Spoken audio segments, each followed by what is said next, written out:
I want to give an update on the officer that was shot last night, or this morning. At 3:30 today, he came out of surgery. He's doing very well. His family was briefed. All our command staff was briefed. They are still currently at the hospital. We will have guard duty on that individual who shot our officer.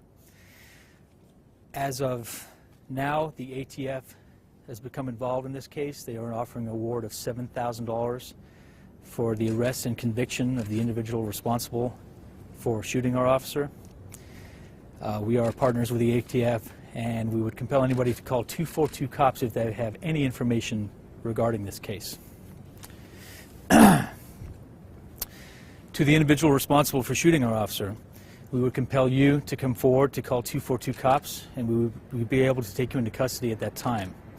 Any friends or family that know the individual that was involved in the shooting last night, we would have them also call 242 cops and come forward and give us information on where the offender is.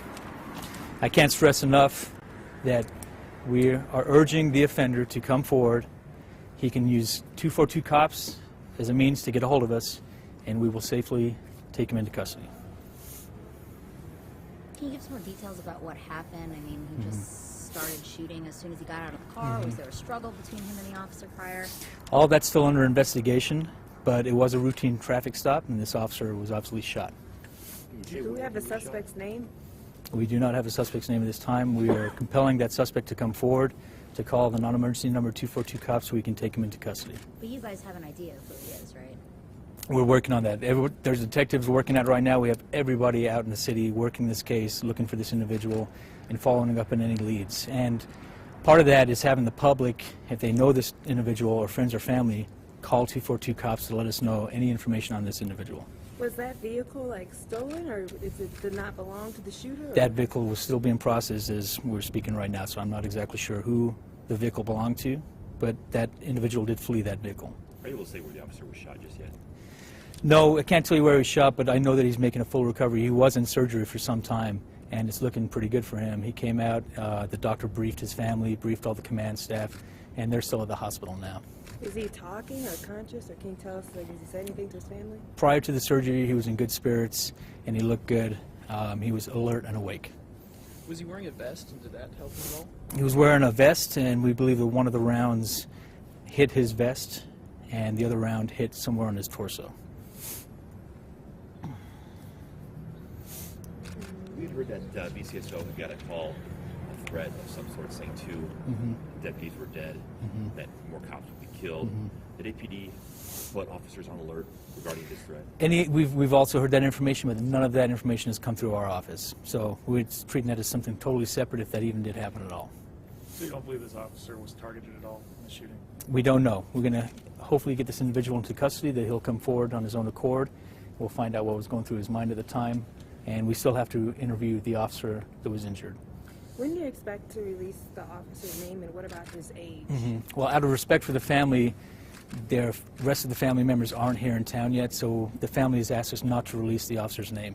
We do expect to release his name after the family's all here in town. When will they get it? I don't know. It's not like this was a suspected drug driver. Is that still kind of what we're looking at? This all began. This officer, yes, pulled this individual over because of suspicion of drunk driving. Do you have the officer's age? No, I can tell you that he's a 30-year veteran with the Albuquerque Police Department. What about surveillance? I know earlier you all said you were looking for surveillance video from surrounding businesses. Is any luck on that? Or?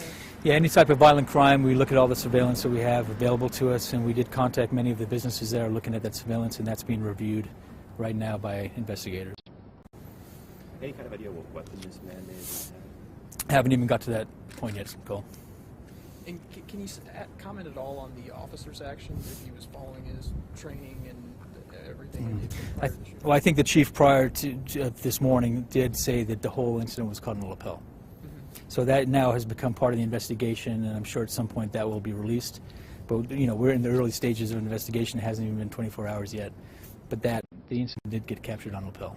Are the officers supposed to have, like, two officers when they conduct a traffic stop? Like, why wasn't there a backup cop? Typically, we're one-man units in Albuquerque, and we conduct a traffic stop with one officer. Now, if we feel that we need a secondary officer, we'll call for them.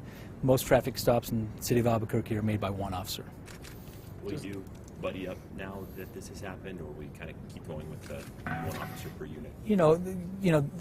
This is the day-to-day calls and service that officers face every day. This is a 30-year veteran that just did a typical car stop, and he got shot in the line of duty. The one other thing I wanted to say is we have been experiencing a huge amount of outpour from the community, and the family and the command staff really appreciate that. Judging by the lapel video, how long was the actual incident itself? I don't know. I haven't seen it myself.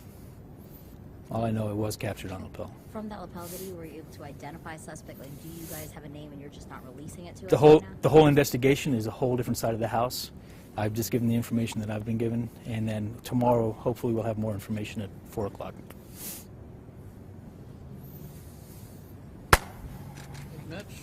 So 4 o'clock, unless anything changes, we'll plan on going upstairs at 4 o'clock, and the chief will give a briefing.